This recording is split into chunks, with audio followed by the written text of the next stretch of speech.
día de hoy es la última sesión de este seminario del Capital sobre el libro tercero y bueno, yo voy a proceder a hacer una breve presentación del seminario del Capital. Posteriormente el compañero Eduardo, que es quien efectivamente va a moderar, va a hacer una breve introducción a la temática que nos agrupa el día de hoy en la sesión.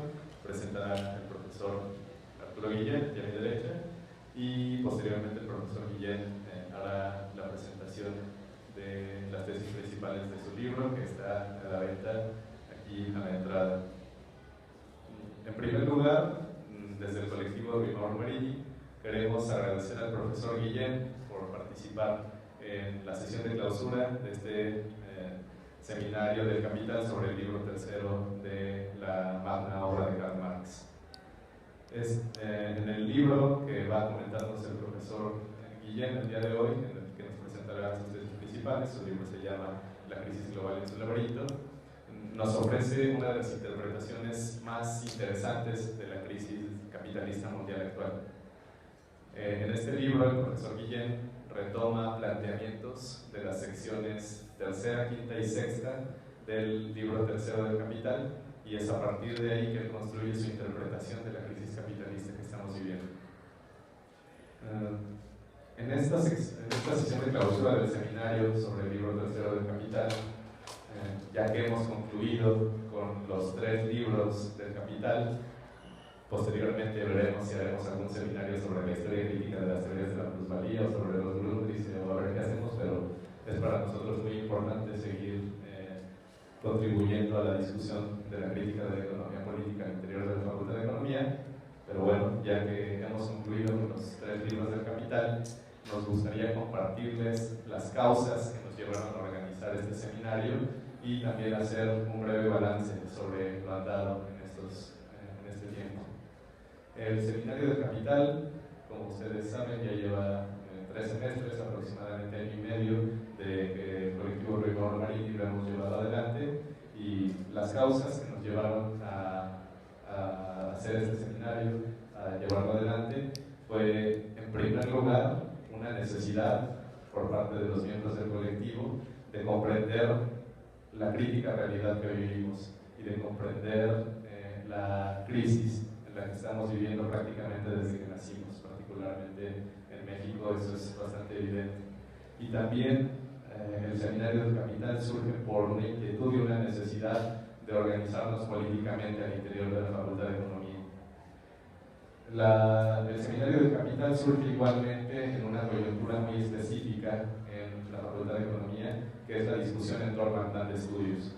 Y una de las funciones del seminario del Capital ha sido, y esperamos que siga siendo en adelante, contribuir para mostrar la vigencia de la crítica de la economía política, no solo de la obra de Marx, sino de la crítica de la economía política, para comprender nuestra realidad, para interpretar la realidad y para contribuir a la transformación del estado de las cosas, y a partir de ello para mostrar la vigencia de que el economista de la Universidad Nacional estudie la crítica de la economía política de forma sistemática en el plan de estudios, en la currícula académica. Han sido más de 20 sesiones, aproximadamente 25, las que hemos tenido en el seminario del Capital, y estas han sido sesiones de discusión seria, sistemática y rigurosa sobre los 3 libros de la obra cimera de la crítica de la economía política. En estas numerosas sesiones han participado más de 15 destacados marxistas de talla internacional, como el profesor Guillén, que nos han compartido sus contribuciones y sus interpretaciones para llevar adelante la crítica de la economía política, para comprender el capitalismo contemporáneo y para ubicar las condiciones de posibilidad para la superación histórica del capitalismo. Bueno, llevar adelante este seminario para los miembros del colectivo Rimor Maridi no ha sido cosa fácil, puesto que somos estudiantes y tenemos las ocupaciones propias de los estudiantes, y puesto que no contamos con ninguna fuente de financiamiento más que la que podemos sacar de nuestros propios y reducidos bolsillos.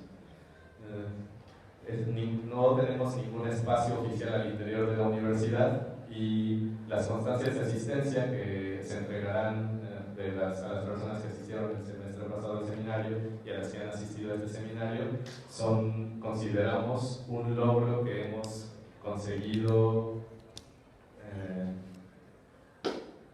obtener a partir del espacio que hemos construido y de que en este espacio se discute de forma seria, sistemática y rigurosa, y a partir de ello no hay condiciones para que se nos niegue esta condición, que son las constancias de asistencia. Nos parece algo importante de destacar. Por último, solo queremos comentar que este esfuerzo que hemos llevado adelante por año y medio lo hemos hecho únicamente con la convicción de que el estudio serio y riguroso de la crítica de la economía política nos permite comprender mejor el momento histórico o la encrucijada histórica, nos parece que vale decir, en que estamos insertos, y nos hace ver también la necesidad de la superación histórica de la modernidad capitalista. Por último, y ya con esto terminaré, estamos convencidos de que el apotegma formulado por Rosa Luxemburg a principios del siglo pasado es hoy más vigente que nunca: socialismo o barbarie. Muchas gracias.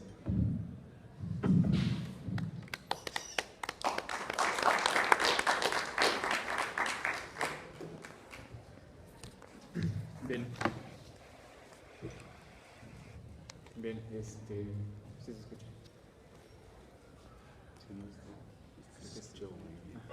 Gracias. Como comentaba ya Cristóbal, entonces les damos la bienvenida a la última sesión del Seminario de Capital de Karl Marx. Y en esta ocasión, el seminario fue en torno a la discusión del libro tercero. Y para ello invitamos a esta última sesión al profesor Arturo Guillén Romo con una ponencia que lleva por título Un análisis de la crítica actual desde una perspectiva marxista. En nuestros días, más que en ningún otro momento, urge descifrar el movimiento de aquello que conocemos como crisis, porque incluso ese mismo concepto se nos ha ido desvaneciendo entre las manos y le hemos intentado dar distintos conceptos, distintos contenidos y con ellos distintos propósitos, tanto teóricos como políticos. Y nuestro tiempo nos lleva a entregar el origen y las causas de las crisis, de darle un sentido lógico que pueda dar cuenta de nuestra realidad concreta, inmersa en una crisis multidimensional, crisis de un modo de producción que pone en peligro la reproducción del sujeto mismo y que por tanto debe ser superado. En este intento de poder construir un concepto crítico de las crisis, invitamos al profesor Arturo Guillén para discutir las tesis de su último libro de las crisis globales o laberinto, libro que ha sido calificado por Rudolf Bukvinic como el mejor material en México y en otros países para tener una visión holística de las crisis capitales actuales. Sin más, paso a dar la presentación del profesor. El profesor es profesor investigador titular del Departamento de Economía de la Universidad Autónoma Metropolitana Unidad de Iztapalapa, investigador nacional del Sistema Nacional de Investigadores Nivel 2, coordinador general de la Red Euro-Latinoamericana de Estudios sobre el Desarrollo Socio-Furtado, coordinador de la Red Globalización Financiera y Desarrollo Sustentable de la PRODEP, responsable del Cuerpo Académico Globalización, Crisis e Integración Económica. Investigador invitado del Centro Internacional Socio-Furtado de Políticas para el Desarrollo Río de Janeiro, Brasil, de septiembre de 2011 a noviembre de 2012. Profesor invitado del Centro de Mundialización y Estudios Internacionales de la Universidad de Quebec, Montreal, y del Instituto de Matemáticas y Economía Aplicada de ISMEA de París. Doctor en Ciencias Económicas de la Escuela Central de Planificación y Estadística de Varsovia, Polonia. Licenciado en Economía de la Escuela Nacional de Economía de la UNAM. Ganador como autor del premio Jabuti 2007, otorgado por la Cámara Brasileña del Libro a Libro Celso Furtado o Século XXI. Como el mejor libro de Economía, Administración y Negocios publicado en Brasil. Autor de los libros de las crisis globales o laberinto, México hacia el siglo XXI, crisis y modelo económico alternativo. Mito y realidad de la globalización neoliberal, problemas de la economía mexicana, imperialismo y ley del valor, planificación económica a la mexicana. Y coordinador y productor de más de 50 libros colectivos y alrededor de 50 artículos publicados en diversas revistas especializadas del país y del extranjero sobre los siguientes tópicos: economía mexicana, economía financiera, economía internacional y teoría del desarrollo. Entre los libros coordinados más recientes se encuentran estrategias para el desarrollo sustentable frente a las tres crisis. Cómo construir el desarrollo hoy. Tres crisis: economía, finanzas y medio ambiente. Capitalismo, recuperación, descomposición y desarrollo y transformación, opciones para América Latina.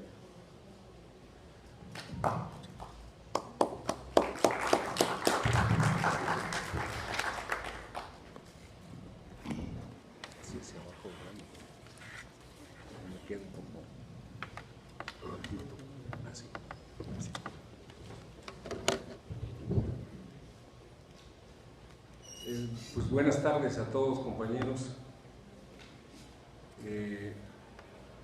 Me da mucho gusto estar aquí en la facultad, que es propiamente mi escuela, como la de ustedes, ahora de este colectivo Mauro Marín. Yo estudié aquí hace muchos años. Cuando no era todavía facultad, se llamaba Escuela Nacional de Economía. Pero de aquí egresé, y pues regresar aquí siempre es muy agradable. Y me da mucho gusto también que cuando me invitaron, creí que era un colectivo de profesores, estaban organizando algo sobre el tomo 3 del Capital, y ahora me doy cuenta, o desde ayer me di cuenta, que se trata más bien de un colectivo estudiantil, lo cual es algo que hay que destacar, digamos, en este momento en que, pues desgraciadamente en nuestro país no es sencillo que grupos estudiantiles organicen un esfuerzo, digamos, político-académico de este tipo, buscando estos propósitos, ¿no? Entonces, por ambas cosas me congratulo. Por otro lado, creo que habría que empezar por señalar, desde mi punto de vista, que el tema que escogí para mi libro más reciente, que se llama La crisis global en su laberinto, se refiere, por supuesto, a la crisis global que comienza en el año de 2007 con la crisis financiera en Estados Unidos, ligada al problema de las hipotecas, o sea, que comienza con una crisis inmobiliaria, se transforma en una gran crisis financiera y posteriormente da lugar a una gran recesión y de ahí en adelante, que es lo que voy a estar tratando un poco en la plática. Pero por otro lado, yo creo que lo primero que debiéramos tener en cuenta es que esta crisis, que ya lleva más de 8 años y que no vemos cuál es su salida, o sea, no está clara la salida de la crisis. Entonces, estamos hablando de una crisis que no ha terminado, de allí el título del libro. La crisis está en su laberinto, es decir, se mueve para aquí, para allá, buscando, tentando, aplicando medidas ortodoxas, heterodoxas, sin poder encontrar, digamos, una solución a los problemas de fondo de la crisis. Y la crisis se reproduce al mismo tiempo que las fracciones del capital que provocaron la crisis se siguen reproduciendo, usando los mismos mecanismos que usaron antes de la crisis, ¿no? Entonces, yo creo que esa es la situación, por eso es la crisis global en su laberinto.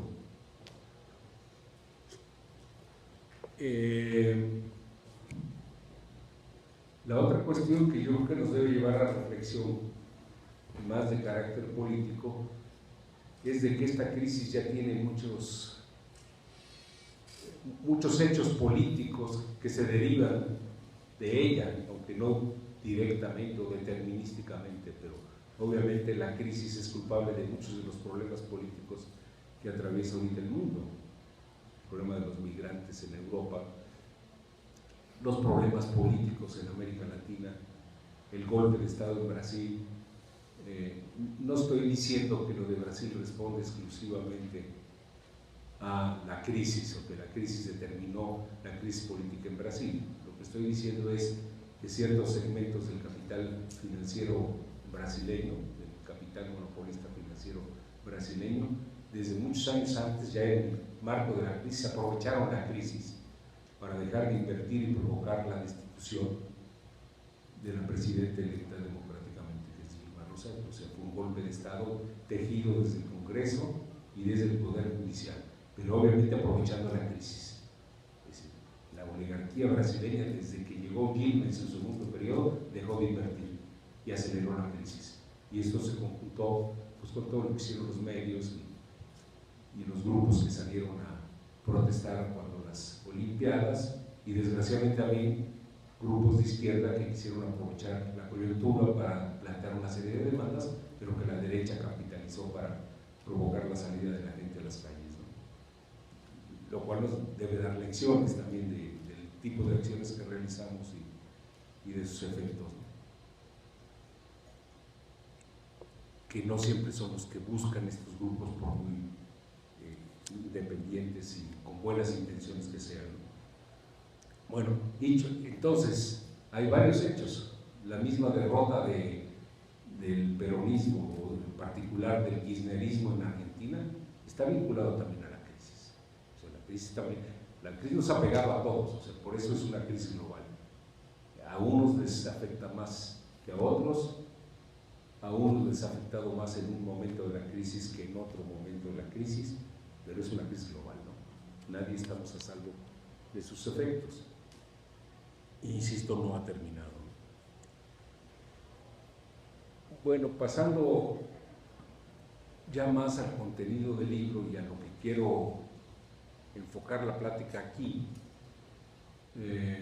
atendiendo al objetivo del seminario, tomo 3 del Capital. Efectivamente, creo que en el libro trabajé sobre varios elementos de Marx, que pues bueno, ahorita voy a exponer y que podrían vincularse a esa temática general de su seminario, ¿no?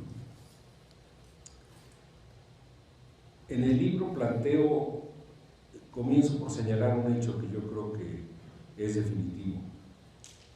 Yo hablo de la crisis económica financiera global, pero la crisis es más que eso. Es decir, parto de la idea de que esta crisis global que comienza en 2007 no es solo una crisis económico-financiera, sino que está vinculada, entrelazada con otros procesos de crisis. Por decir uno solo, el colapso climático. El colapso climático es una crisis ecológica que está ligada al uso de los combustibles fósiles, está ligada al problema del agotamiento futuro del petróleo, en la búsqueda de fuentes alternativas de energía. Entonces, está vinculada a un colapso climático. Y 2, está vinculada a una crisis alimentaria. Por eso, en algún otro trabajo que hice con otros compañeros, en un conjunto o en unas redes que tenemos a nivel universitario, le llamamos a la crisis, o hablamos de 3 crisis: la crisis económica, financiera, el colapso climático y la crisis alimentaria. Por lo menos, podríamos agregar otros. El colapso climático está vinculado a una crisis energética. Hay un modelo, un paradigma energético que llegó a sus límites. Es decir, pase lo que pase, el petróleo se acaba porque es un recurso natural no renovable. Y claro, lo que se puede hacer es tanto intentar buscar fuentes alternativas como la eólica, la solar, o volver a lo nuclear, o le estamos rascando por todos lados, y están buscando que agotar al máximo el petróleo y utilizar nuevas técnicas como el fracking, que obviamente, aparte de sus efectos ambientales, o se repercute en la crisis climática, no resuelve el problema de fondo.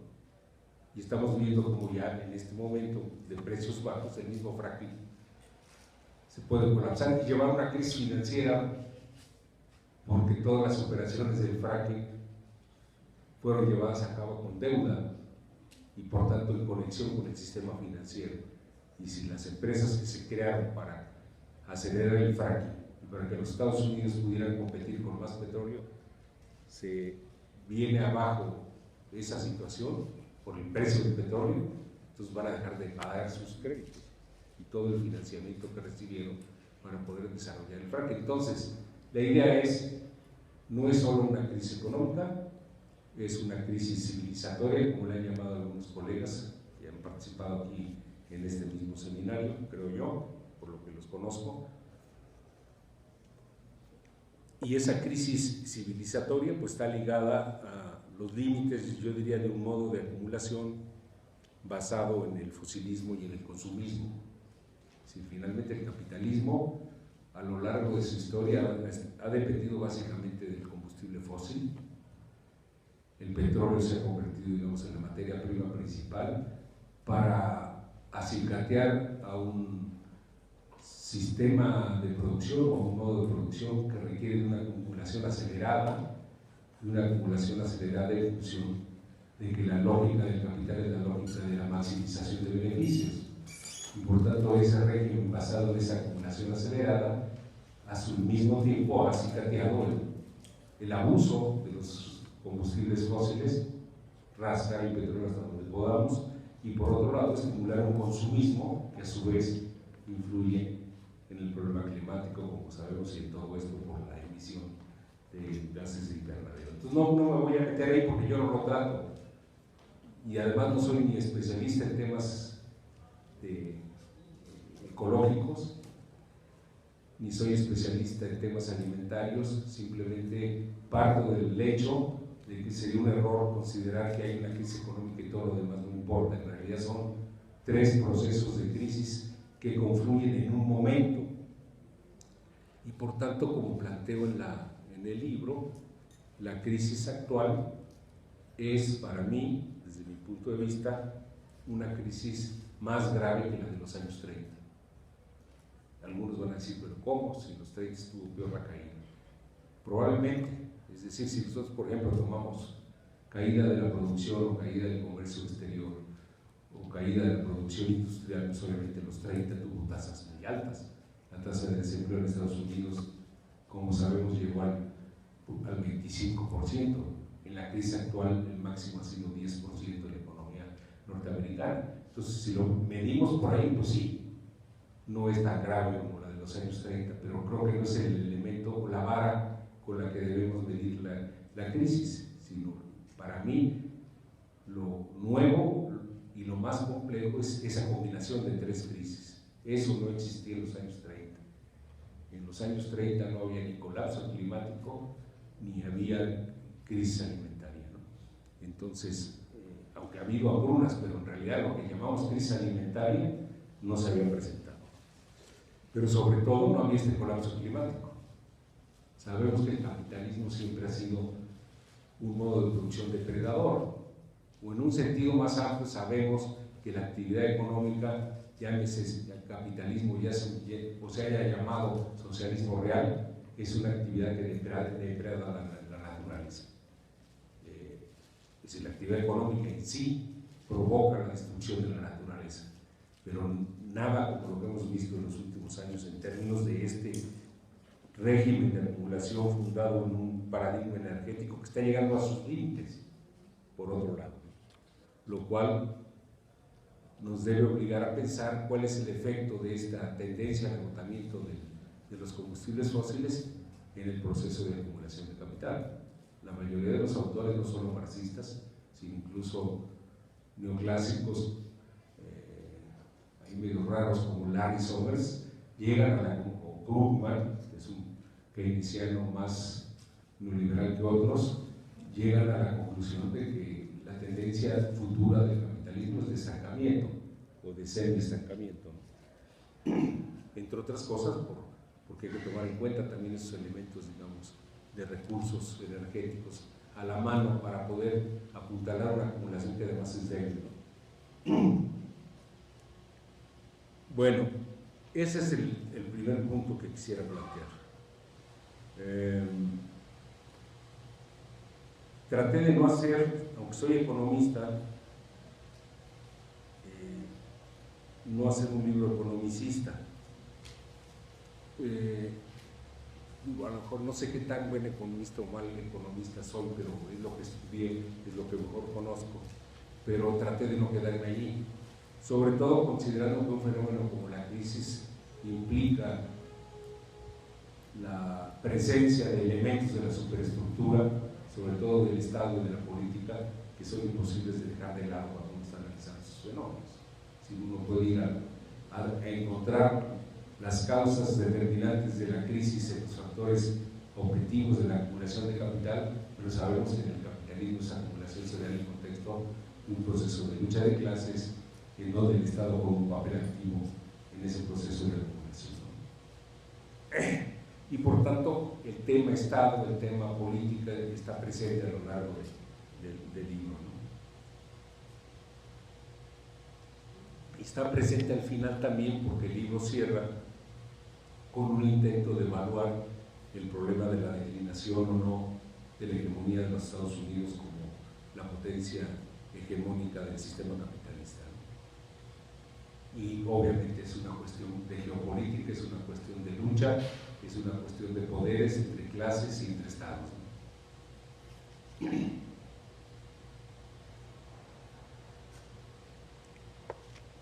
Entonces, el libro, por situar un poco su estructura, tiene tres grandes partes. Una primera en donde se puede decir que es una lectura de la crisis global, una lectura, digamos, desde que arranca, desde que irrumpe en 2007 hasta el momento en que se escribió el libro, que fue por ahí, terminé esto 2014 y ya cerca de 2015. Entonces se hace un recuento, una lectura de la crisis en sus distintas etapas, porque esta es una de las tesis principales que, por ejemplo, Bolvini, en sus notas, vos, compañeros que me han hecho el gran favor de leerlo y sobre todo divulgarlo, encuentran como un atributo del libro. Hay un intento de periodización de la crisis. En el libro hablo de 4 etapas de la crisis. Una primera que va de agosto de 2007, cuando irrumpe la crisis financiera, a 2008, lo que llamamos la gran recesión, que es 2008-2009, una tercera etapa supuestamente de una recuperación productiva en los principales países capitalistas, pero que va vinculada a una acción renovada del capital monopolista financiero en los mercados financieros. O sea, se reanuda abiertamente la especulación después del desplome del mercado inmobiliario, buscando nuevos nichos de acumulación en los mercados financieros, entre otras cosas en nuestros países, en México, en Argentina, en Brasil, entra mucho capital, se sobrevalúan nuestras monedas, se inflan las bolsas, etcétera, etcétera. Entonces, la tercera etapa es una etapa de disque recuperación productiva que nunca ha sido vigorosa, ni siquiera en Estados Unidos, y de reanudación de la actividad especulativa del capital financiero y de fortalecimiento, no de fortalecimiento, diríamos, de recrudecimiento. Se recrudece el neoliberalismo en todo el mundo. Si bien mis colegas keynesianos y post-keynesianos eran medios ilusos cuando salió la crisis creyendo que la crisis significaba la vuelta de Keynes, pues no significó la vuelta de Keynes. O sea, significó la vuelta de Keynes solo en términos de salvar los bancos, no en términos de reproducir el New Deal. ¿Y por qué? Pues porque las fuerzas económico-políticas del mundo actual no son las fuerzas del New Deal, no es Roosevelt, es Obama, que es neoliberal, y todos son neoliberales, y por tanto no les interesa aplicar políticas keynesianas. Entonces, para mí, eso que planteaban Krugman y Stiglitz era una ilusión, porque no se aceptaba en una realidad política. ¿Sí? El neoliberalismo volvió solo para salvar a los bancos, y eso hace muchos años la señora Robinson le llamaba keynesianismo bastardo. No es propiamente keynesianismo, ¿no? Pero eso se terminó, y a partir de la crisis europea, que es lo que vemos, se recrudece la aplicación de políticas neoliberales en todo el mundo. El ajuste y la austeridad se vuelven el elemento central de la política económica. Y la cuarta etapa, que va, yo digo, de 2013 para acá, y que tiene que ver con que el foco de la crisis se traslada hacia la periferia, es decir, hacia los países llamados emergentes por el capital financiero. No sé a dónde emergemos, pero así nos pusieron. Todas las economías que estamos vinculadas a la globalización financiera. Entonces empezamos a ver todos los problemas que hemos visto en estos últimos años: caída de los precios de las commodities o de los productos primarios, deflación como un elemento central de todo el sistema económico, y problemas de divisas, guerra de divisas, etcétera, etcétera, que es ahí donde estamos, ¿no? Por tanto, por eso la crisis en su laberinto no ha terminado, y yo no le veo que a a corto plazo haya una salida realista de la misma, ¿no?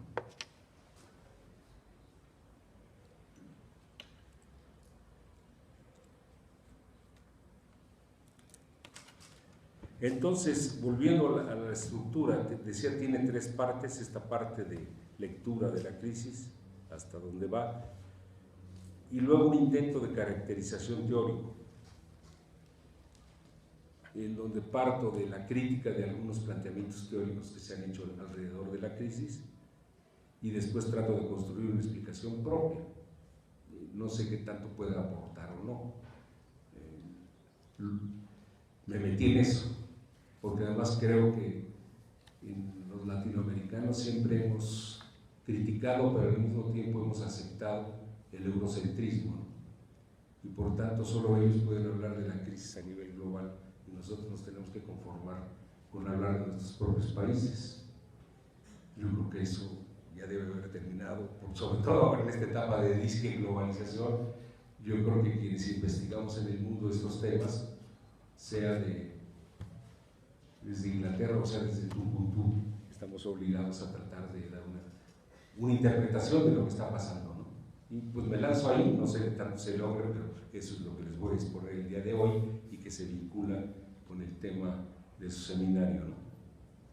En cuanto a que se retoman una serie de tesis de Marx para interpretar lo que está pasando ahora, ¿no?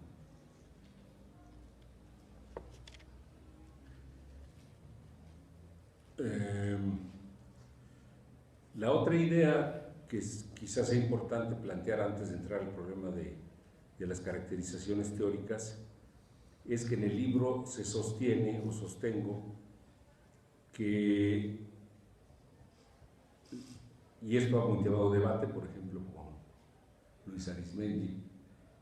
Luis ve más la crisis de los 70 como una crisis distinta a la actual, pero yo en el libro planteo una tesis un poco distinta, la idea de que la crisis global de 2007 es en cierto sentido no solamente un antecedente, sino en cierta forma una prolongación de la crisis de los 70 de la crisis global. O sea que los problemas de fondo del capitalismo en esta etapa moderna comienzan en los 70 y es la respuesta del capitalismo, es decir, la respuesta del capitalismo, es decir, la respuesta de los segmentos de punta del capital, obviamente, de los agentes y de los estados que obviamente están vinculados a esos agentes, es la respuesta de esos agentes y la respuesta de los estados capitalistas a la crisis de los 70, la que crea el contexto que lleva a la crisis de 2007. Es decir, la mayoría de los análisis marxistas de los años 70 llegamos a una conclusión o una coincidencia. La crisis de los 70 está vinculada a una caída de la tasa de ganancia en los principales países capitalistas de entonces, con la excepción quizás, como decían algunos autores, de Japón en ese momento, pero después de los 90 se presenta también una situación parecida, ¿no? Pero los países de Europa y Estados Unidos a fines de los 60 registran una caída importante en su tasa de ganancia. Con los datos que podemos conocer o con los datos que se trabajan, sabemos que nunca podemos asimilar los datos de las cuentas nacionales o los datos de la bolsa de valores con las categorías de Marx, que a veces algunos colegas abusan de querer comprobar leyes a partir de estadísticas oficiales que además están calculadas en precios, no en valores, ¿no? Pero bueno, son buenos intentos siempre y cuando diga uno, esto me sirve para ilustrar algo, una tendencia, pero no para comprobar ninguna ley, porque yo creo que eso finalmente implica de un esfuerzo teórico, no solamente de la organización de los datos, ¿no? Bueno, entonces la crisis de los 70 es resultado de una caída de la tasa de ganancia. ¿Y cuál es la respuesta del capital? El neoliberalismo. Es decir, el neoliberalismo, como no sé si lo dice Harvey, en algún lado lo vi, yo lo planteo en mi libro también, podríamos tomar el concepto del neoliberalismo como un concepto sintético en donde se anudan una multitud de procesos. Quizás los más importantes son una ofensiva del capital contra el trabajo, que obviamente trastoca, voltea totalmente las condiciones de la relación capital-trabajo que existieron en el periodo de posguerra. Si implica el ataque a los salarios reales, implica el desmantelamiento del estado de bienestar. Por razones obvias, si la crisis la provocó la caída de la tasa de ganancia, es necesario restablecer la tasa de ganancia. Y uno de esos mecanismos es precisamente atacar el factor trabajo. Bueno, el único factor es atacar al trabajo por parte del capital. Dos, la globalización. Es indudable que la crisis de los 70 acelera la globalización. La globalización es una hija de esa crisis, igual que el neoliberalismo, ¿no? Entonces tenemos la globalización comercial,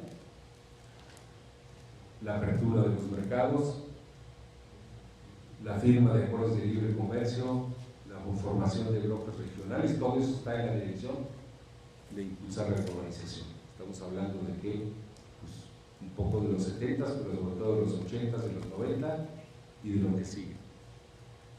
Entonces, y la globalización financiera, que no existía antes. O sea, cualquiera de nosotros que haya vivido en México antes del neoliberalismo sabe que en México no había movimientos privados de capital. O sabemos que en Bretton Woods una de las posiciones principales de Keynes fue la de limitar al máximo, o de hecho evitar que hubiera flujos privados de capital.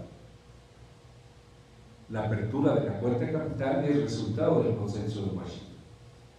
En el consenso de Washington se decide abrir las cuentas de capitales, entre otras cosas porque el ajuste ortodoxo que había promulgado el Fondo Monetario en 83 era un fracaso total, no estaba resolviendo nada, había provocado el estancamiento y había que buscar nuevas fuentes de financiamiento que permitieran a las economías endeudadas iniciar un proceso de recuperación, y entonces se estimula la globalización financiera. Entonces todos esos son mecanismos para tratar de resolver la crisis de los 70 para las fracciones dominantes del capital. Obviamente no todos se van a globalizar, se van a globalizar los capitales más poderosos, los que ya estaban más preparados para esa globalización, los grandes bancos, las transnacionales, y en el caso nuestro, nuestras oligarquías, nuestras élites. Sí, nuestras élites que se habían construido alrededor del mercado interno, pero que con la crisis de la deuda se alían con el capital internacional para encontrarle una salida a la crisis. Entonces vemos cómo el Grupo Monterrey pues, empieza a dedicarse a exportar, y como todos los grandes grupos privados nacionales que eran grandes aplaudidores del PRI y del desarrollo basado en la sustitución de importaciones se vuelven abiertos neoliberales, ¿no? Coincidiendo todo esto con el desplazamiento del PRI del nacionalismo revolucionario y el ascenso de los neoliberales también al interior del PRI, Salinas y demás, ¿no?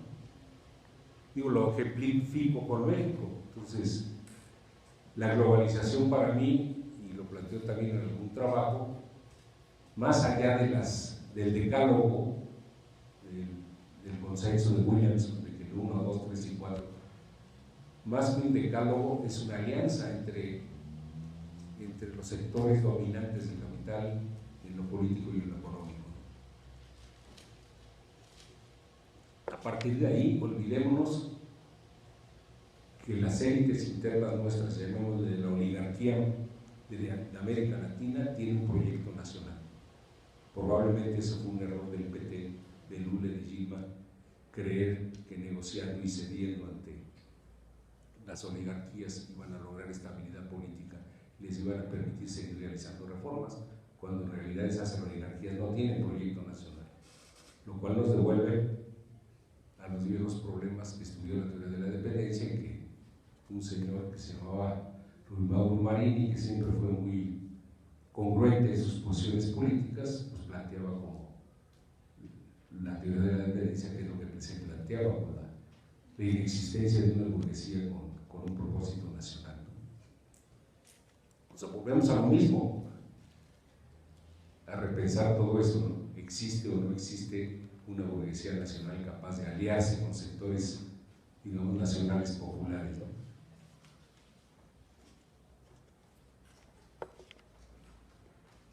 Bueno,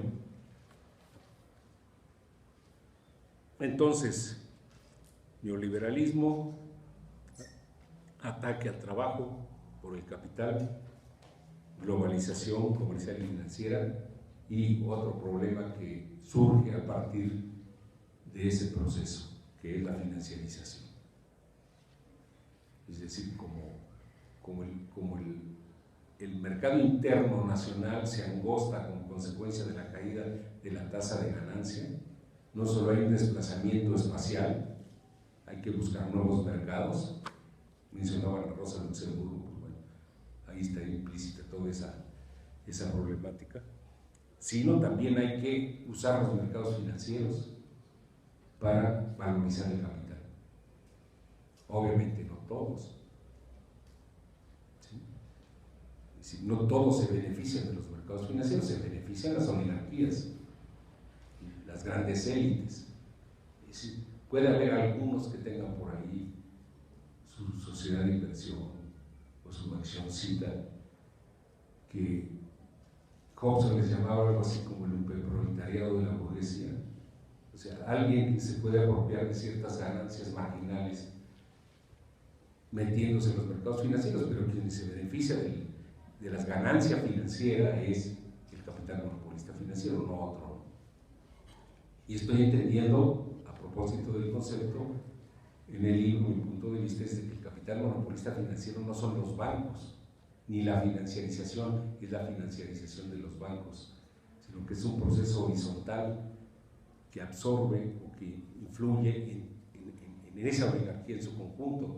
Llámense bancos de inversión, llámense fondos institucionales, llámense hedge funds o llámense transnacionales que también están financiarizadas. O sea, aquella idea que manejamos, que viene de Marx, pero de otro capitalismo, que el capitalismo industrial y el capital bancario, que sigue siendo útil para cierto tipo de análisis, no tiene ningún sentido cuando hablamos del capital monopolista financiero. Si algo nos enseñó la teoría del imperialismo, es que la oligarquía financiera no era un segmento nada más de la burguesía, sino algo que surgía de ese proceso de fusión del capital industrial y del capital bancario, y que después de esa fusión ya no podemos hablar ni de capital bancario ni de capital industrial vistos como entes independientes, sino como un proceso de ensambladura, como decía Bujarin, de esos intereses, que eso llevó después a otros rollos como el capitalismo monopolista de Estado y demás, ¿no?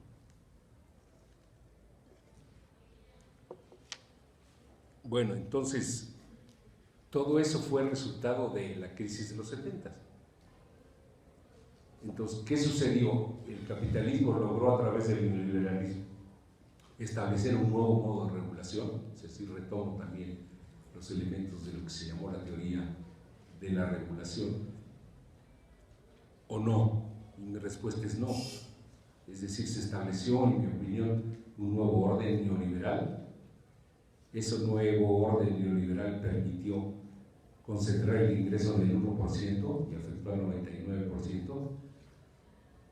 Ciertos capitales acumularon de manera acelerada, pero el sistema en su conjunto, es decir, lo que Marx llamaba la reproducción del capital social, no se resolvió.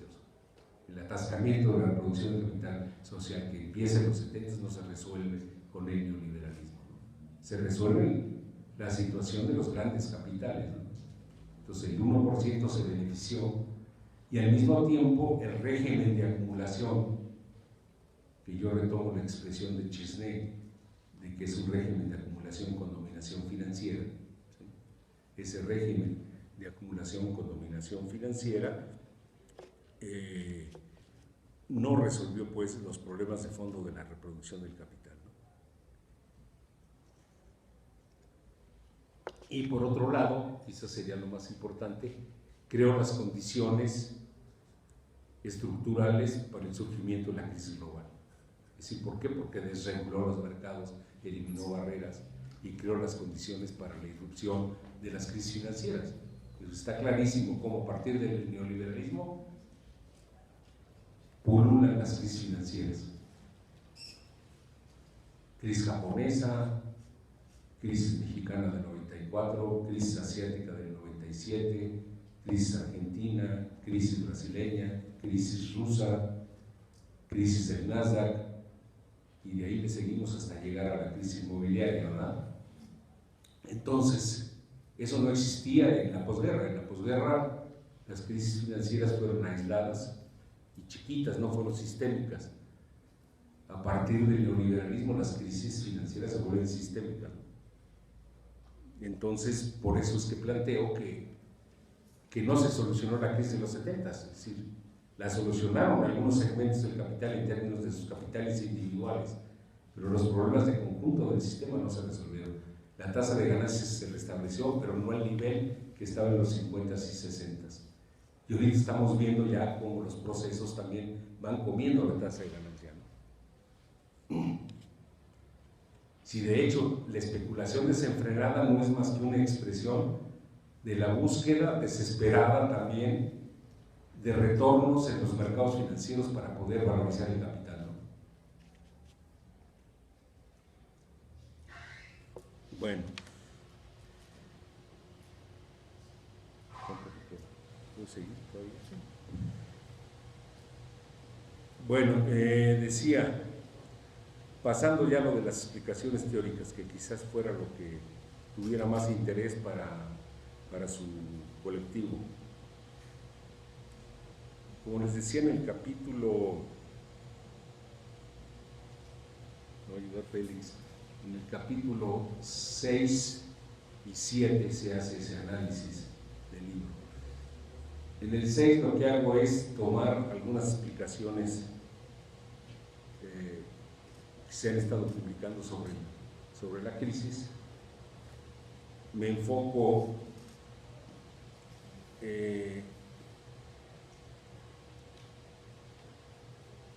a tres corrientes principales. Por un lado el mainstream, los neoclásicos, los neoliberales. No me meto con autores y demás y a sus ensayos académicos, porque además, obviamente sobre la crisis, los neoclásicos, incluso los principales, pues no publicaron nada, ni previeron la crisis ni la explicaron. Me meto más bien con todo lo que han estado publicando Geithner, que fue secretario del Tesoro, Greenspan y este último, Bernanke.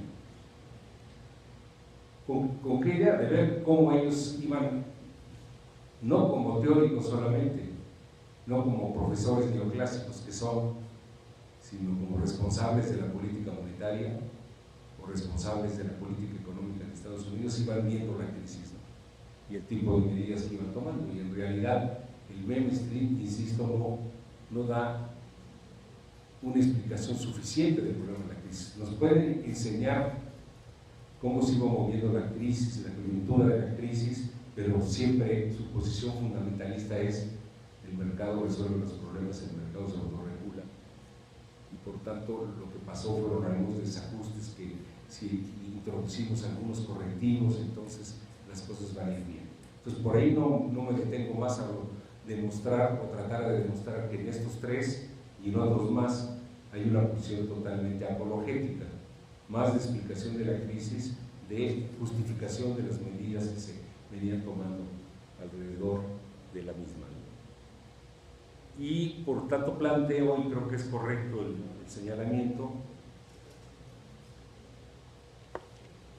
que las principales explicaciones provinieron del pensamiento heterodoxo, como siempre. Es decir, los neoclásicos jamás han abordado a fondo el problema de las crisis, porque es una negación es una contradicción absoluta respecto a su posición sobre el equilibrio. Si uno parte de la teoría del equilibrio, es imposible que pueda introducir el problema de la crisis, sino es como un problema de externalidad negativa, ¿no? El famoso concepto de externalidad negativa que se introduce cada vez que su modelo no checa, ¿no? ¿Y de dónde provienen fundamentalmente esas dos explicaciones? Por un lado está lo que yo llamo un cierto fundamentalismo marxista, y ahí me refiero a algunos autores, pero la idea es a algunos autores que sostenemos que la ley de la tendencia descendente de la tasa de ganancia es la contradicción fundamental de la acumulación capitalista, por ejemplo Shea, pero que no conozco su último libro, no recuerdo lo que digo, es injusto. Lo que estoy tratando de plantear es que hay una serie de compañeros, incluso marxistas, que aplican la ley siempre de manera fundamentalista, en mi opinión, en términos de que todas las crisis son resultado de la caída de la tasa de ganancia. Las crisis cíclicas y las grandes, todas son resultado de que bajó la tasa de ganancia. Yo hace rato dije que la crisis de los 70 estalló por una caída de la tasa de ganancia. Y no me estoy contradiciendo. Lo que llego es a que la de 2007 no la provocó una caída de la tasa de ganancia. Es decir, no había ningún indicador, al menos a mí no he encontrado, ni me ha convencido ningún análisis que me demuestre que antes de que estallara la crisis financiera había caído las ganancias de las corporaciones o de un segmento importante del capital. Al contrario, con la financiarización y la globalización, el nivel de ganancias era enorme. Si uno revisa, por ejemplo, los datos que maneja Orlando Caputo sobre las transnacionales en ese periodo, pues encuentra que había crecido enormemente la plusvalía, pues la tasa de explotación había aumentado de manera muy importante, y si no era un problema de insuficiente valorización, era un problema de creciente financiarización. Y entonces, por tanto, no me parece que esa sea la explicación. El otro fundamentalismo, no sé si marxista o marxiano, como le quieran llamar, porque siempre se ha discutido si el enfoque de Suisse era un enfoque marxista o un enfoque neomarxista, y algunos autores como Mandel y Matic le llamaban neomarxista. Pues está basado en lo que siempre estuvo basado Suisse, que es una teoría del subconsumo, y que aunque ahora digan Foster y Magdoff que no son subconsumistas, sino que son estancacionistas, ¿no? Finalmente la raíz es la misma. Y Suisse, desde su mirada del desarrollo capitalista en los años 40, hace, en mi opinión, una lectura equivocada de Marx o deformada de Marx, no sé qué es lo que corresponde decir. Es decir, Marx nunca le atribuyó a la contradicción producción-consumo el carácter de contradicción fundamental de la acumulación, aunque no negaba su existencia. Entonces, como saben, Baran y Suisse, desde sus primeros trabajos, lo que dijeron es: ya no es válida la ley de la tendencia descendente de la tasa de ganancia, el problema del capitalismo no es falta de valorización, el problema del capitalismo es de absorción de excedentes. Entonces, el chiste es cómo poder atenuar la tendencia al subconsumo, ¿sí? Y ese es el análisis que hace, por ejemplo, Foster y Magdoff, que son los actuales directores del Monthly Review, que es la vieja revista importante marxista que hace muchos años fundaron Suisse y otros marxistas, ¿no? Pues entonces ellos siguen planteando, y en su libro, que es muy interesante, el libro de Foster y Magdoff, creo que está publicado en español por el Fondo Cultura Económica, llegan a la conclusión de que la crisis global, la de 2007, es una crisis de subconsumo, ligado al problema del efecto del neoliberalismo en los salarios reales, el salario indirecto y el estado de bienestar y demás. Ok, todo eso es cierto, todo eso existió, todos esos fenómenos son reales. Pero eso no quiere decir que la crisis estalló porque no había consumo, porque si bien se habían estancado los salarios reales, esa deficiencia había sido cubierta a través del crédito. Entonces, si uno agarra las cuentas nacionales de Estados Unidos, no va a haber un consumo decreciente, lo que va a haber es un consumo en ascenso. Incluso el consumo como proporción del PIB andaba por ahí, si no recuerdo mal, 62-63% del PIB. Y con la financiarización y con todo el periodo anterior de la burbuja, se va hasta 71-72%. O sea, el consumo como proporción del PIB no disminuye, aumenta. E incluso es una de las razones por las que Estados Unidos puede mantener un cierto dinamismo de su economía.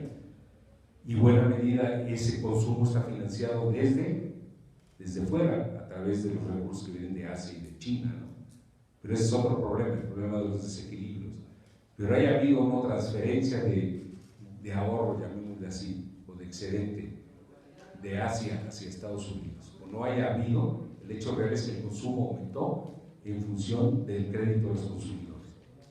Entonces también es falso que podamos decir la crisis se estalla porque no hay consumo, no, el consumo está en su nivel más alto.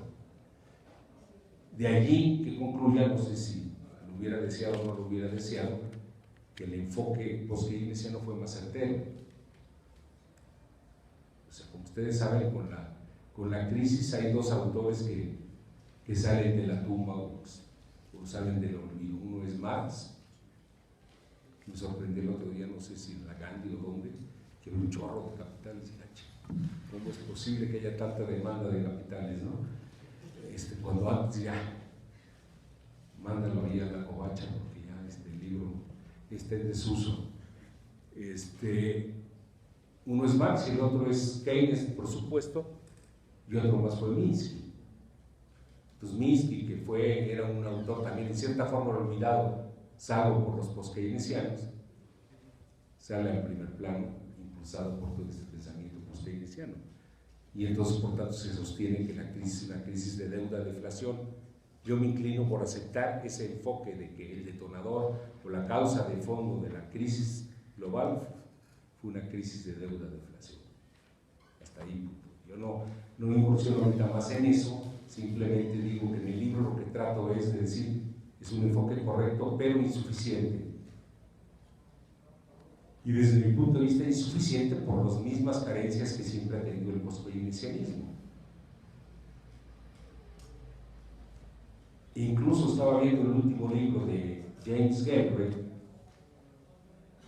que es el hijo del gran John Kennedy, que es un economista muy competente, que es un post-keynesiano y quizás desde el punto de vista político el más radical de los post-keynesianos gringos.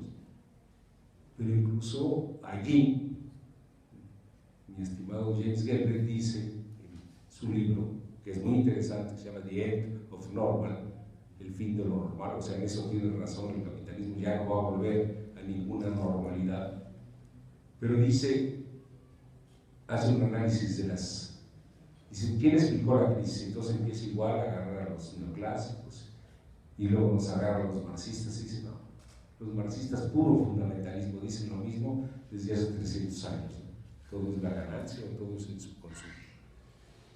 Pero concluye algo muy interesante, todas las grandes crisis del capitalismo son crisis financieras y nada más.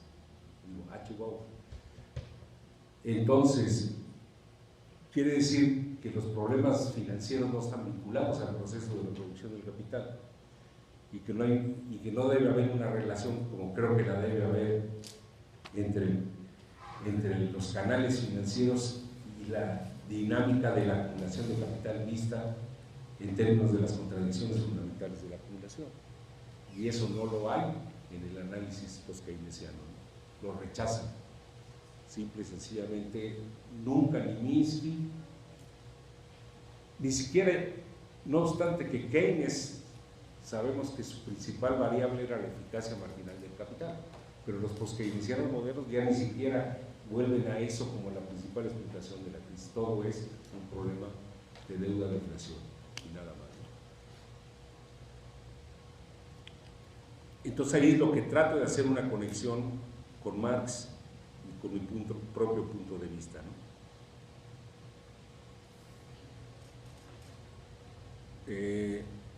Retomo empiezo por retomar el concepto de capital monopolista financiero, de capital financiero podríamos decir. Como sabemos, este concepto viene de Hilferding. De hecho, en su folleto Lenin lo que hace es tomar ese concepto de Hilferding. Y le agrego lo de monopolista por una idea que me planteó, por cierto, Sweezy en sus últimos años, que es, dice, él, Sweezy y Barra usaban el concepto de capital monopolista, Hilferding usaba el concepto de capital financiero. En sus últimos años, Sweezy dice, como la financiarización existe y es la característica principal de la acumulación en esta etapa, entonces le voy a llamar capital monopolista financiero. Yo retomo ese concepto, ¿sí? Porque es un capital monopolista financiero. Y retomo el concepto de Hilferding, su definición del capital financiero, y la discuto. Los que se hayan adentrado en esta discusión en algún momento de la teoría del imperialismo se van a encontrar que todo el debate, por ejemplo el debate de Sweezy con Hilferding, era de si Hilferding estaba diciendo que los bancos dominaban a la industria dominaba a los bancos, quién era el enemigo principal de la clase obrera o no, y toda la discusión giraba allí, que a mí me parece una discusión que era importante pero que era secundaria respecto al contenido profundo del concepto de capital financiero en Hilferding. Esa es la idea con la que trabajo en el libro y trato de demostrar que más allá de la dominación o no del capital financiero del capital bancario sobre la industria, o de la ensambladura del capital bancario e industrial para dar lugar al surgimiento de la oligarquía financiera, que obviamente es fundamental. Si no entendemos eso, pues vamos a seguir hablando de las burguesías industriales de América Latina y todas esas cosas que ya no se corresponden a la etapa actual del capitalismo, ¿no?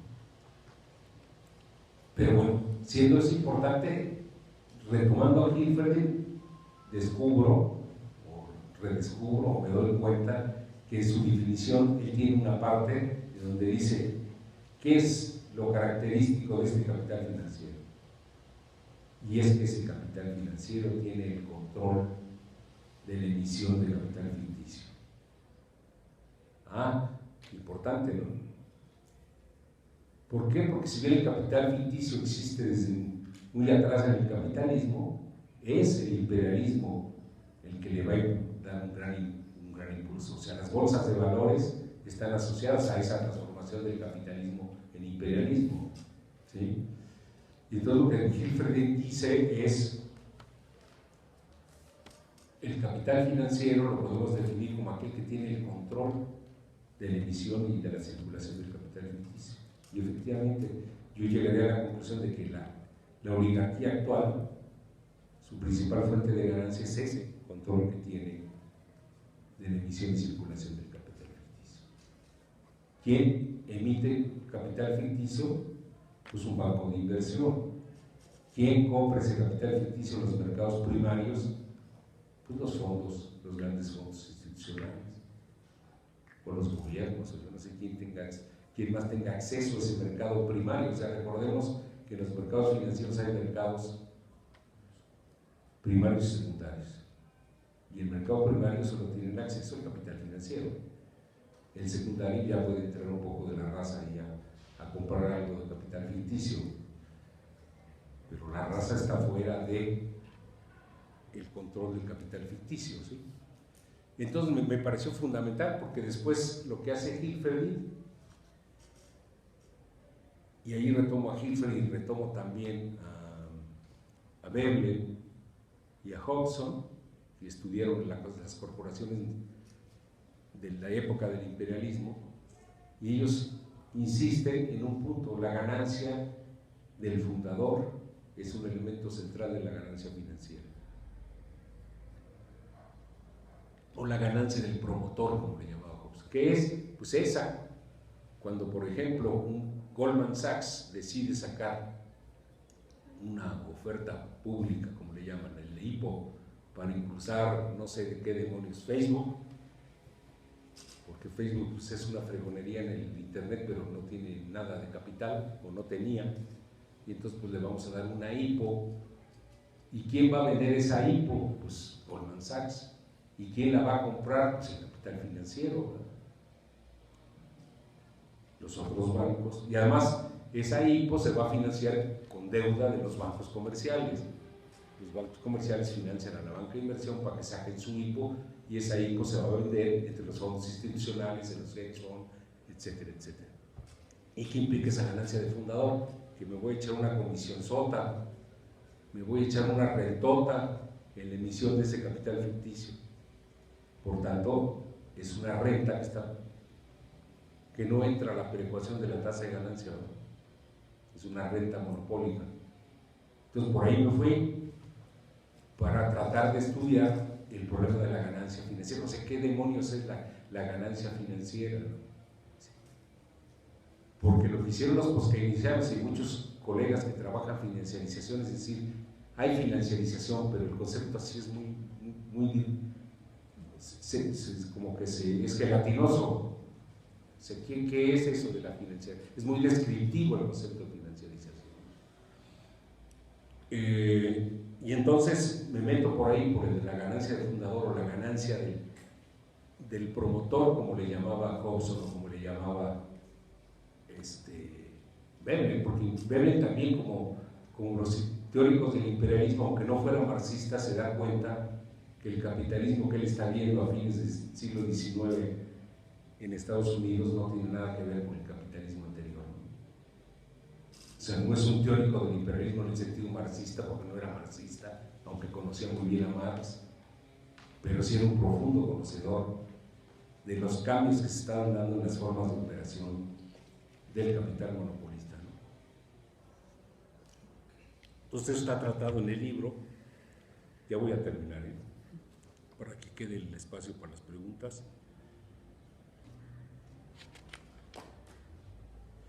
Y luego, por tanto, volviendo a lo de Marx, ¿qué es lo que hago? No sé si válidamente o no.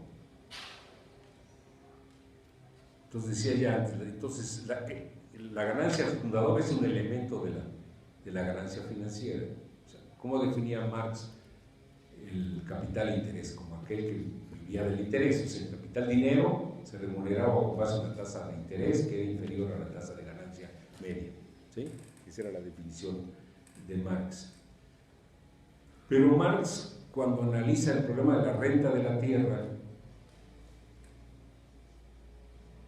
y reintroduce el concepto de renta absoluta que había utilizado Smith, porque recuerden que Ricardo enfatizaba la renta diferencial, la renta de la tierra que tenía que ver con las distintas calidades de la tierra, y ahí se quedaba. Y Marx retoma una idea de Smith en el sentido de que la tierra, por muy improductiva que sea, si uno es dueño de la tierra, recibe una renta y punto.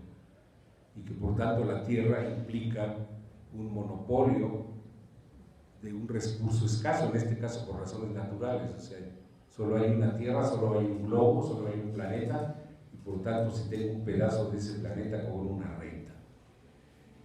Y esa renta para Marx no entraba, la renta de la tierra en general no entraba en la formación de la ganancia media, era una renta de monopolio, por tanto. Entonces yo creo que sí hay mucho de eso que vemos en el capital financiero, ¿no? O el capital monopolista financiero. Muchas de las formas de apropiación de la plusvalía, que eso es lo que hace el capital financiero, pues no crea plusvalía, se apropia de la plusvalía. Y se apropia sobre todo a partir de su control sobre el capital ficticio. Y ahí hay varios elementos, comisiones,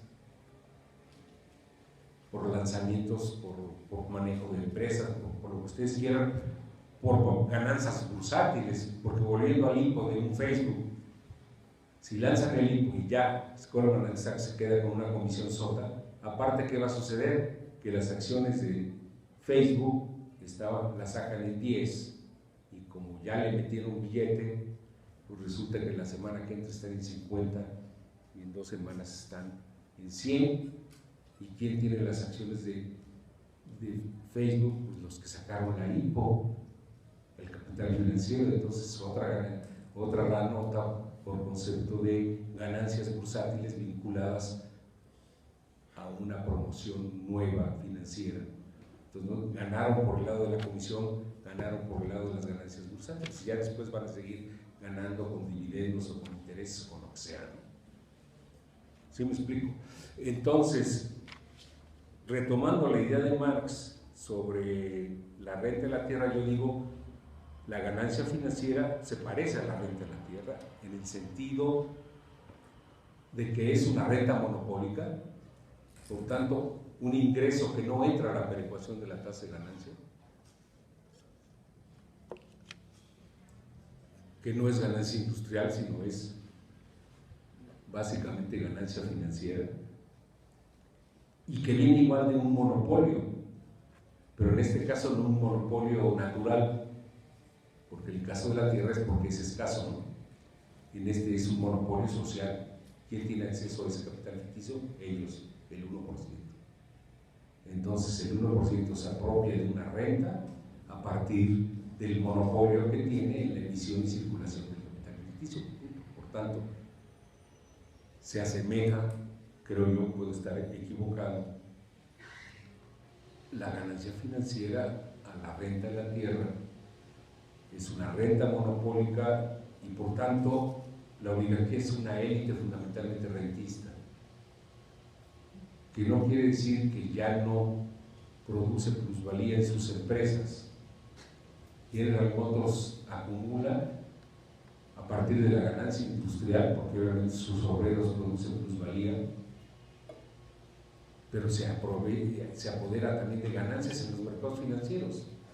Sí, por eso es que ya no son capital industrial.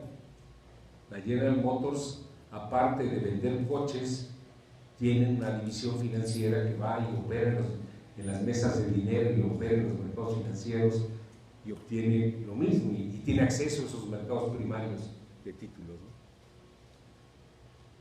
Sí, por ejemplo, ¿quiénes especulan con divisas? Pues fundamentalmente los grandes bancos y las grandes transnacionales. También es un mercado reservado. Si nosotros después ya entramos a comprar lo que podamos comprar, después de que se han dado operaciones de mayoreo todos los días, a toda hora, en miles de millones de dólares, ¿no? Entonces esa es la idea, la ganancia financiera es una renta y en ese sentido, por tanto, considero que hay que introducirla también en el problema de la tendencia descendente de la tasa de ganancia. Si esta ley está vigente, entonces, por tanto, la ganancia financiera es un mecanismo que contrarresta la caída de la tasa de ganancia para un sector de la población, para un sector de la burguesía, para la oligarquía, ¿sí? En fin, eso es lo que se propone Ahora, no considero como la Pavitzas que el capital financiero explota a los trabajadores directamente a través de las operaciones financieras. Sí, me mantengo en la línea marxista de la ley del valor, de considerar que el valor solo se crea en el proceso de producción. Y lo que hace el capital financiero es de apropiarse de una promesa de plusvalía una vez que venza el bono o venza la acción que tiene, etcétera, etcétera, ¿no? O sea, es una apropiación de la plusvalía futura. Finalmente, es una apuesta a que la deuda que contraigo va a ser validada por la plusvalía social que se produzca, ¿no? Obviamente, cuando no se valida, pues hay crisis, ¿no? Bueno, ya lo dejaré ahí. Pues muchas gracias.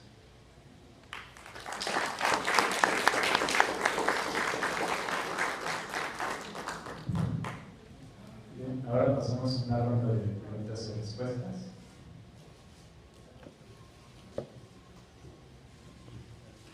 Alza la mano quien tenga preguntas, por favor.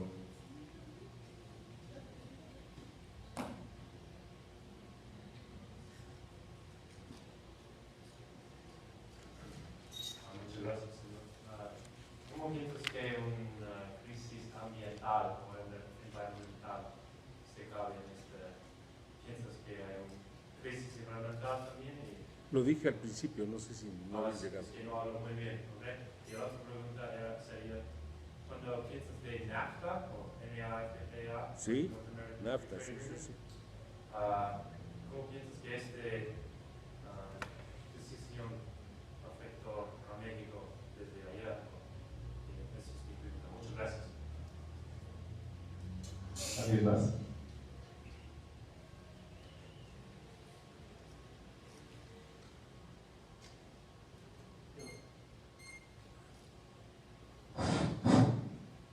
Bueno, si en tiempos de que el problema era la tierra, Zapata decía tierra y libertad, pues ahora los jóvenes tienen que decir pues renta y libertad, ¿no? Pues es la renta lo que se pelea ahora, la renta que se apropia ya el 1% arriba, renta y libertad, distribución de la renta, ¿no?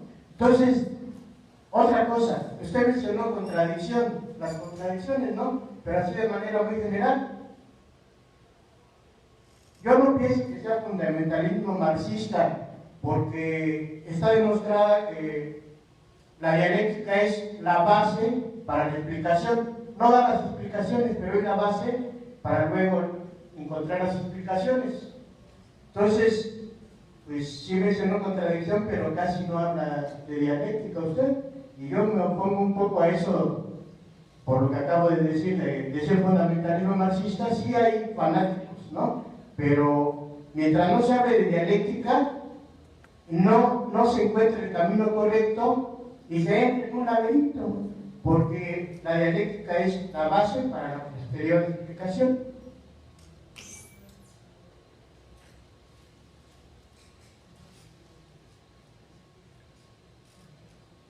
Bueno, a mí me llamó la atención el último punto que mencionó sobre la validación de la plusvalía social, como el de que la crisis es, bueno, el capital financiero hace una apuesta por obtener ganancias en el futuro, ¿no? Entonces, la crisis sería como la incongruencia entre la validación de la plusvalía social con esa ganancia obtenida a priori, ¿no? Entonces, me gustaría que profundizara un poco y si hay como un estudio de dónde proviene esa plusvalía actualmente, ¿no? Porque a fin de cuentas sigue produciendo plusvalor. Entonces, ¿qué sectores son los más dinámicos o en qué países se produce la mayor plusvalía?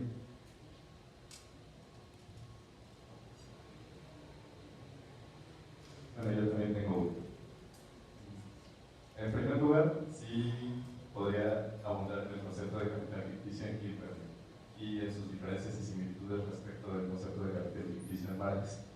Y por otra parte, al extender el concepto de renta de la sección sexta del libro tercero a una renta monopólica, que sería una renta financiera, hablaba de que esto operaría como una suerte de causa contrarrestante de la caída tendencial de la tasa de ganancia para los capitales que son monopolistas financieros. Pero me parece, y es ahí la pregunta, si operaría como lo contrario, como una causa que agudiza la caída tendencial de la tasa de ganancia para los capitales que no son monopolistas financieros. Gracias.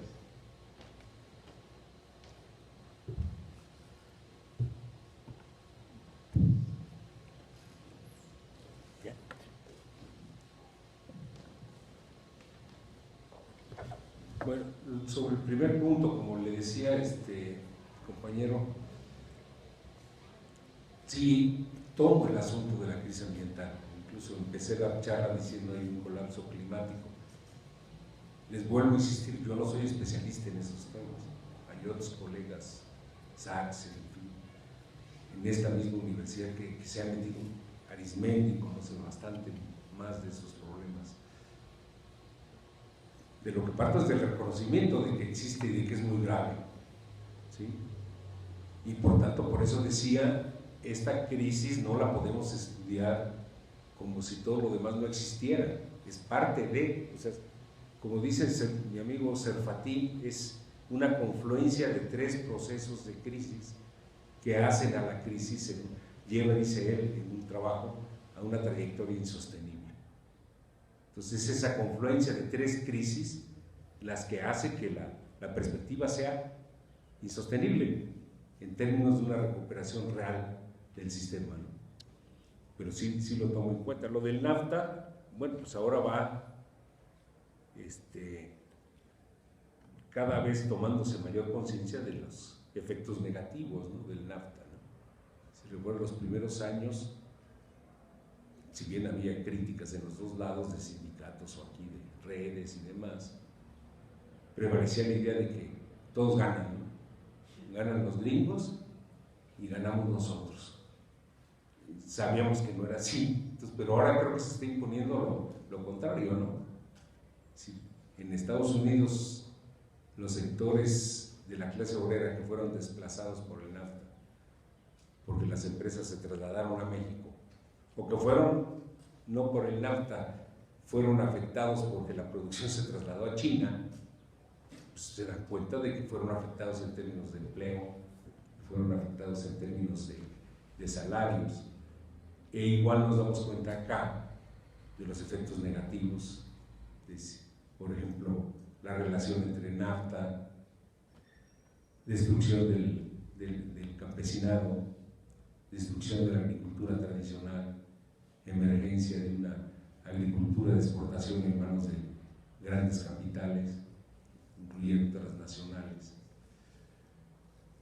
y la relación entre destrucción del campesinado, informalidad, marginación, narcotráfico, etcétera, etcétera. Entonces, obviamente, la conciencia va creciendo en los dos lados, de que a los dos nos dio la madre, o sea, que al que realmente benefició para el 1%. ¿Por qué? Porque la globalización era un proyecto de este capital monopolio, era un proyecto de la oligarquía financiera de los centros,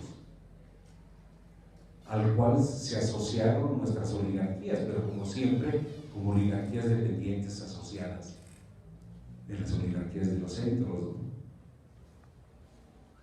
Que fue la reconversión. O sea, ¿cómo es posible un grupo como el Grupo Monterrey, que cuando estaba López Portillo aplaudía la idea de López Portillo de la potencia petrolera y vamos a ser una potencia industrial, y bravo, el petróleo y la salvación? 6 años después ya eran exportadores y enemigos del crecimiento basado en el mercado interno. Fue una alianza, el consenso de Washington fue una alianza entre las oligarquías, ¿no? Y esa alianza implica, entre otras cosas, el NAFTA, e implicó, entre otras cosas, la financiarización de la economía, ¿no? Decía el compañero, era tierra y libertad, una renta y libertad. Suena bien, como que se podría poner por ahí en algún lugar. Ahí voy. Si no me estoy... Sí, tampoco estoy todo el tiempo hablando de dialéctica, pero creo que como muchos de los que nos hemos formado en el marxismo, pues partimos de la idea de la dialéctica, ¿no? Y del desarrollo de las contradicciones como el motor de la historia, ¿no? Entre otras cosas, obviamente la lucha de clases como el motor de la historia, ¿no? En los términos en que Marx y Engels lo entendían. O sea, no estoy renegando de eso, probablemente no abusé del uso del término, ni lo utilicé, pero no es que lo ignore ni no le dé importancia. Lo del fundamentalismo, ¿a qué iba? O sea, lo que uno no puede hacer es decir, ya Marx en el Capital descubrió todo, y por tanto lo que él dice en el Capital de que la ley de la tendencia descendente de la tasa de ganancia es la causa fundamental de las crisis. Sí, ok, pero nosotros tenemos que analizar el fenómeno concreto, ¿sí? Y eso está reconocido por muchos. Es decir, un autor tan importante como Maurice Dobb, una de las principales cosas que nos dice cuando estudia las crisis es: no hay ninguna crisis igual a otra crisis. Todas las crisis son distintas. Eso no quiere decir que no puedan obedecer a la misma causa, pero tienen elementos propios. O sea, ¿por qué?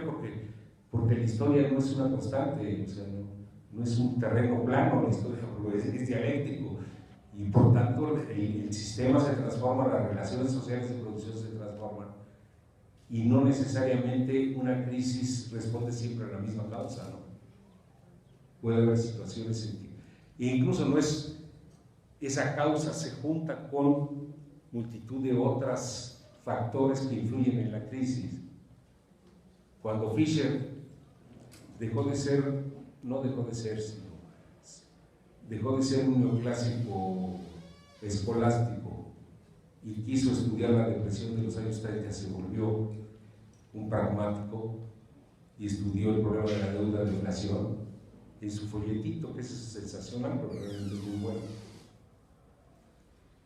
Dice, en la acumulación de capital hay una multitud de variables que intervienen en el desarrollo de la acumulación, y entonces puede haber distintas crisis entrelazándose una con otra y factores entrelazándose unos con otros. Pero él llegaba a la conclusión, por eso es de los fundadores de la teoría de las grandes crisis. Si en algún momento los marxistas llegaron a la conclusión de que no solo había crisis chiquitas, o sea, en términos de tiempo, no solo había crisis cíclicas, sino había grandes crisis. Bueno, y ahí tenemos un Kondratiev, y tenemos hasta un Schumpeter, o tenemos un Mandel, o tenemos el que ustedes, o la teoría de la regulación, o tenemos un Minsky, o tenemos un Fisher que dice todas las grandes crisis son crisis asociadas a un proceso de sobreendeudamiento, no va más allá. Pero entonces está distinguiendo que hay crisis cíclicas y grandes crisis. La crisis global para mí es parte de una gran crisis que viene de los 70. Digo, a lo mejor es muy radical ese punto de vista, como les dice, eso me lo han debatido varios compañeros. Yo pienso que nunca hemos salido de la crisis de los 70.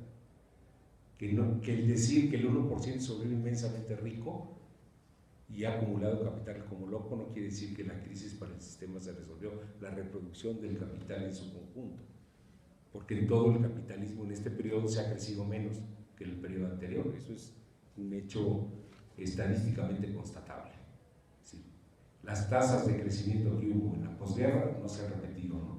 En ningún lado, salvo en China, y ahí también estamos viendo, quién sabe qué pasa, porque está en chino, ¿no? Nunca sabemos de los pinches chinos qué es lo que están haciendo, pero perdón el término, que no debería usarlo.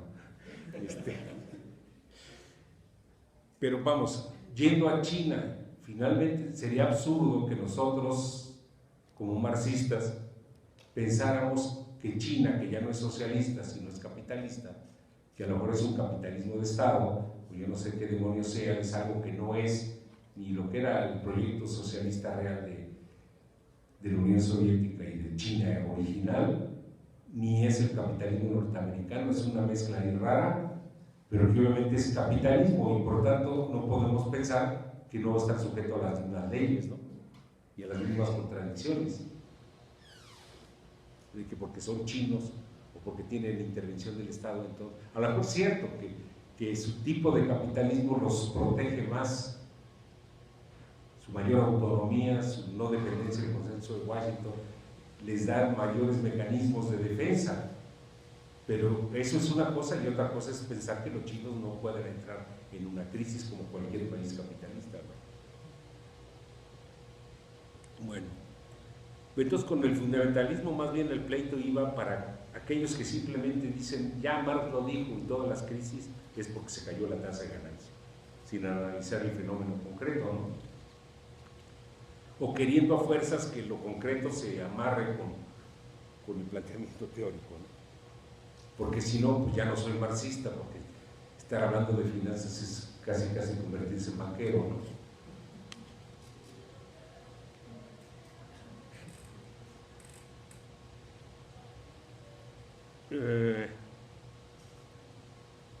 Lo de la apuesta. No sé si te contesto con esto. Bueno, primero, sí es una apuesta, o sea, así está definido por Marx y por Hiffer desde el principio. O sea, ¿qué es lo que yo hago cuando compro un bono? Pues tengo una promesa de pago, es deuda, ¿sí? Entonces, ¿es que me voy a apropiar de una plusvalía? O sea, si aceptamos que la plusvalía solo se crea en el proceso de producción y a través de un bono me voy a apropiar de una renta o de un ingreso financiero en determinado momento, es una promesa de pago. ¿sí? Es una apuesta que en ese momento me lo van a garantizar, porque también puede que no me lo garantice. Si los tenedores de bonos del gobierno de Kirchner obviamente pensaban que tenían que recibir por sus bonos el 100%, y cuando Néstor Kirchner y Cristina, o creo que fue Cristina más bien, decidieron hacer una cancelación parcial de los bonos argentinos, pues obviamente dijeron, pues me tocaba más, ¿no? Lo que desembocó en lo de ahora, de que ahora me lo pagan todo, y ya llegó Macri, pues ahora sí me lo pagan todo, ¿no? Aunque el bono valía en el mercado secundario 30 centavos, ¿no? O sea que finalmente no hay nada que garantice que esa promesa de pago se va a cumplir, porque eso depende de la creación de plusvalía, no de la apropiación solamente, ¿no? O sea, ese es el punto que yo lo fino, en donde puede haber un diálogo entre keynesianismo y marxismo, pero siempre y cuando se entienda que la reproducción es un proceso conjunto de producción y circulación. Entonces, en los keynesianos está quebrado hacia el lado de la circulación, y en los marxistas algunos a veces está quebrado hacia el lado de la producción. Los marxistas queríamos ser productivistas, porque solo ahí se crea plusvalía. Entonces, insisto, lo financiero, pues que lo estudie los banqueros, que lo estudie Rothschild o Espinosa Iglesias o Legorreta. ¿Por qué un marxista se va a preocupar de lo financiero? Cuando es un elemento central, más ahora, de la acumulación de capital, ¿no? Capital ficticio. Creo que hay una coincidencia entre Hilferdin y Marx. La encuentro así, puedo equivocarme. Pero, ¿cuál era la idea de Marx? O sea, un capital que no es capital real. O sea, Marx dividía el capital en capital real y capital ficticio. Capital real es aquel acumulado en el proceso de producción. Los fierros en términos de valor, para que no digan que ando hablando como neoclásico. El capital real es el que está materializado en los medios de producción, en los edificios, en las fábricas, en los transportes. Y el capital ficticio Marx lo definía como un duplicado del capital real. Pero que, como él decía, si hay un bono o hay una acción, no quiere decir que esa acción implica que hay dos capitales reales, uno en el mercado financiero y otro en la producción. Solo hay un capital real, el que está invertido en el proceso de producción. El capital ficticio es una repetición, por así decirlo, una reproducción del capital, pero no es capital real, es capital ficticio. Por eso tiene otra lógica, y es algo que después Keynes entendió muy bien. Keynes, una de sus principales aportaciones, ¿cuál es? El de decir, uno es el mercado de bienes, que tiene una lógica, y otro es el mercado de activos financieros, que tiene otra lógica distinta, ¿sí? Y Marx también lo reconoce. Obviamente el movimiento de los valores financieros pues está ligado a la bolsa, está ligado a la especulación, es capital especulativo. El capital real es el capital invertido en los medios de producción. Pero obviamente ningún capital ficticio va a poderse valorizar si no hay una creación de plusvalía.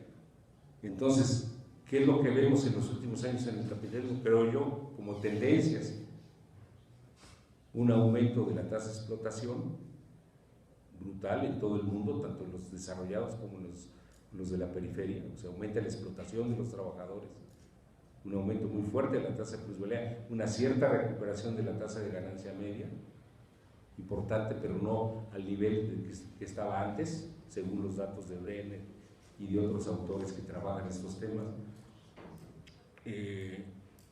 Y por otro lado, una creciente apropiación vía ganancia financiera de esa plusvalía social, ¿no? Esos son los. Y por otro lado, que también una apropiación creciente de plusvalía desde la periferia, ¿no? Si las tasas de explotación crecieron en todo el mundo, pero obviamente quienes Quienes se convirtieron en creadores de plusvalías son los países asiáticos. Son el taller del mundo, eso no hay duda. O sea, el capital se desplazó hacia Asia. Y en Asia se produce el grueso de la plusvalía, ¿no? Y esa plusvalía fundamentalmente es apropiada por el capital financiero como ganancia financiera, ¿no? Una parte de esa plusvalía se convierte en renta financiera. ¿A través de qué mecanismos? Pues no sé si ahí digo algo o no digo, pero hay que seguirle rascando por ese lado, creo yo. Pues nada más.